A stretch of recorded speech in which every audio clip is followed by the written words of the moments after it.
ಅಂತಾರಾಷ್ಟ್ರೀಯ ಮಾದಕ ವಸ್ತುಗಳ ವಿರೋಧಿ ದಿನದಂದು ಇಂದು ಮಾನ್ಯ ಆಯುಕ್ತರ ಆದೇಶದ ಮೇರೆಗೆ ಈ ದಿನ ಬೆಂಗಳೂರು ನಗರದಾದ್ಯಂತ ಏನು ನಾವು ಮಾದಕ ವಸ್ತುಗಳನ್ನು ವಶಪಡಿಸಿಕೊಂಡಿದ್ದೀವಿ, ಸುಮಾರು 38 ಕೋಟಿ ರೂಪಾಯಿ ಮೌಲ್ಯದ 743 kg 774 ಗ್ರಾಮಗಳಷ್ಟು ಮಾದಕ ವಸ್ತುಗಳನ್ನು ನಾವು ಇಲ್ಲಿ ನಾಶಪಡಿಸಲು ಬಂದಿದ್ರು.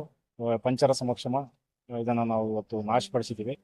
ಈ ದಿನದ ಅಂಗವಾಗಿ ಎಲ್ಲ ಸಾರ್ವಜನಿಕರಿಗೆ ಏನು ಜಾಗೃತಿ ಮೂಡಿಸ್ತಾ ಇದ್ದೀವಿ, ಅದರ ಅಂಗವಾಗಿ ನಾವು ಕೂಡ ಎಲ್ಲರಿಗೂ ಮನವಿ ಮಾಡ್ತೀವಿ.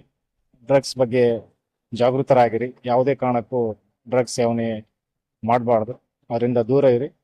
ಆ ಥರ ಡ್ರಗ್ಸ್ ವ್ಯಸನಿಗಳಾಗಲಿ, ಡ್ರಗ್ಸ್ ಮಾರೋರು ಅಥವಾ ಅದನ್ನು ಸೇವನೆ ಮಾಡುವವರು ತಮ್ಮ ಗಮನಕ್ಕೆ ಬಂದಲ್ಲಿ ನೇರವಾಗಿ ಪೊಲೀಸನ್ನ ಕಾಂಟ್ಯಾಕ್ಟ್ ಮಾಡಿ. ಅದರಲ್ಲಿ ನೇರವಾಗಿ 1908 ಏನಿದೆ ನಮ್ಮದು ಕಾಲ್ ಸೆಂಟರ್ ನಂಬರ್, ನೇರವಾಗಿ ಕರೆ ಮಾಡಬಹುದು.